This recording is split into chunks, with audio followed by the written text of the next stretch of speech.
अरविंद सिंह लवली बोले, महिला अपराध में अव्वल होना दिल्ली वालों का शर्म से सिर झुकने जैसा। दिल्ली प्रदेश कांग्रेस कमेटी के अध्यक्ष अरविंदर सिंह लवली ने नेशनल क्राइम रिकॉर्ड ब्यूरो की ताजा रिपोर्ट के मुताबिक कहा कि दिल्ली का पूरे देश में महिलाओं के खिलाफ अपराध में नंबर 1 होना गंभीर चिंता का विषय है। उन्होंने कहा कि दिल्ली वासी होने के नाते ये जानकर मेरा सर शर्म से झुक गया। लवली ने कहा कि बीजेपी की केंद्र सरकार का देश की राजधानी में कानून व्यवस्था और सुरक्षा की सीधी जिम्मेदारी है, जिसमें वो पूरी तरह नाकाम है। रोजाना लगातार पिछले 2-3 महीनों से दिल्ली का सर शर्म से झुक रहा है।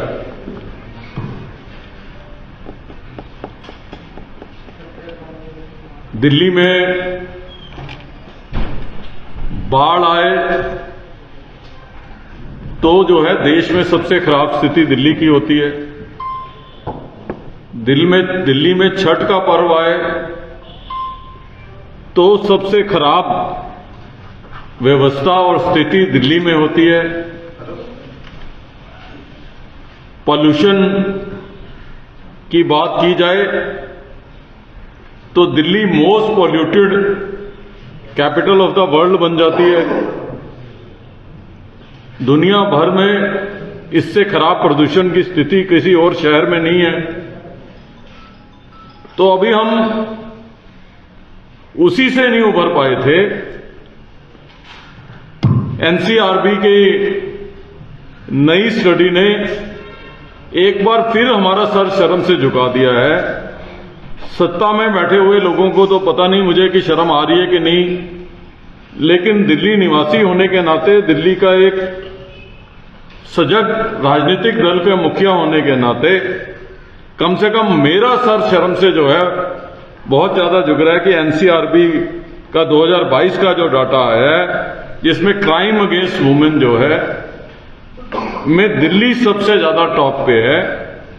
Crime against old people, journal crime में भी दिल्ली का अव्वल दर्जा है। तो पोल्यूशन में भी दिल्ली का अव्वल दर्जा है, क्राइम में भी दिल्ली का अव्वल दर्जा है, बद इंतजामी में भी देश भर में जो है दिल्ली का सबसे बड़ा दर्जा है। और मुझे समझ में नहीं आती कि बात में प्रेस रिलीज भेजने वाली भारतीय जनता पार्टी इस मसले पे चुप क्यों है। दिल्ली की सरकार से तो हम इसलिए नहीं उम्मीद कर रहे कि वो अपने मसलों पे नहीं बोलते तो दूसरे के मसलों पे क्या बोलेंगे, और उनको इस बात से ही फुर्सत नहीं है कि सरकार और अपने केसेस से कैसे निपटना है। लेकिन भारतीय जनता पार्टी चुप क्यों है, प्रश्न ये है। और मैं केंद्र की सरकार से भी और भारतीय जनता पार्टी से ये पूछना चाहूंगा कि 3 राज्यों की जीत के बाद आप एक तरफ तो ये दावा कर रहे हैं कि बहनों ने हमें वोट देके जो है हमारी सरकारें 3 राज्यों में बना दी। उन्हीं बहनों का आपने देश की राजधानी में क्या हाल कर रखा है, ये कांग्रेस प्रश्न पूछने के लिए जो है आज मैं, अलका लांबा जी, मुकेश शर्मा जी, हमारे वरिष्ठ साथी चतर सिंह जी भी, अनुज अत्रे जी भी, हम सब लोग इसलिए एकत्रित हुए हैं कि उन बहनों का हश्र आपने दिल्ली में क्या किया है। दिल्ली सीधे रूप से, दिल्ली की कानून व्यवस्था, सेंट्रल गवर्नमेंट के पास अगर सीधे रूप से कोई काम पूरे देश भर में है तो वो दिल्ली की कानून व्यवस्था का है। और दिल्ली की कानून व्यवस्था पूरे देश में सबसे खराब हो और फिर ये कह रहे हो कि हमने कमाल कर दिया है और जो है हमारी सरकार में जो है हमने नई हाइट्स को हमने छू लिया। जो सीधे रूप से आपके अधीन है दिल्ली, उसमें एनसीआरबी का आपका ही सर्वे ये कहता है कि दिल्ली क्राइम में अव्वल है, क्राइम अगेंस्ट वुमेन, और आप कह रहे हैं कि आपने जो है एडमिनिस्ट्रेशन के अंदर कमाल कर दिया और उसके बारे में आप कोई बात करने को जो है आप लोग तैयार नहीं हो।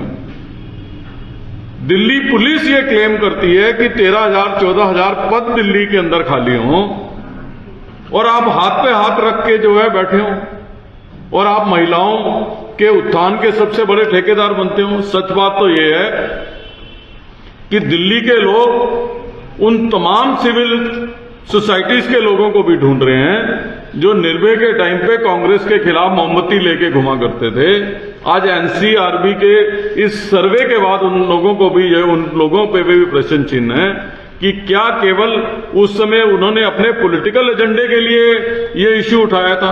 आज एनसीआरबी के सर्वे के बाद तमाम लोग चुप क्यों हैं? ये चिंता का विषय है। अगर देश की राजधानी में इस तरीके के आंकड़े आने के बाद भी जो है कोई टिप्पणी करने को तैयार नहीं है, तो वो हम सब लोगों के लिए चिंता का विषय है। और हम ये कहना चाहते हैं कि अगर भारतीय जनता पार्टी वालों को अपने गृह मंत्री से और अथॉरिटीज से कोई प्रश्न पूछने में शर्म आती हो या डर लगती हो, तो कांग्रेस पार्टी उनके साथ जो है एक डेलीगेशन के रूप में जाने को तैयार है। लेकिन दिल्ली के लोगों को कम से कम हम इस हाल पे अकेला छोड़ने को जो है हम लोग तैयार नहीं है। हमने कांग्रेस प्रतिनिधिमंडल के लिए पुलिस कमिश्नर को भी लिखा है कि हमें समय दें और हम इस पर चर्चा करना चाहते हैं। और इस इश्यू के ऊपर कांग्रेस पार्टी चुप नहीं बैठने वाली है। और निश्चित रूप से अगर देश की राजधानी में हमारी बहनें सुरक्षित नहीं है, देश की राजधानी में दिल्ली के लोग सुरक्षित नहीं है, तो हम किस तरीके की आर्थिक शक्ति बनने की बात जो है दुनिया के अंदर कर रहे हैं? हम किस तरीके की बात कर रहे हैं कि भारत जो है दुनिया के सबसे शक्तिशाली देशों में शामिल होगा? जिस देश की राजधानी में लोग सुरक्षित नहीं हो, वो कैसे शक्तिशाली हो सकता है? ये प्रश्न हम लोग जो है कांग्रेस पार्टी उठा रही है। इसकी डिटेल के बारे में अलका लांबा जी और फिर विस्तार पूर्वक मुकेश शर्मा जी जो है इसके ऊपर रोशनी डालेंगे। मैं अलका जी को कहूंगा कि डिटेल्स में इसके ऊपर रोशनी डालें, फिर मुकेश शर्मा जी आप लोगों से डिटेल में इसके बारे में बात करेंगे। Bureau report, team ANN news.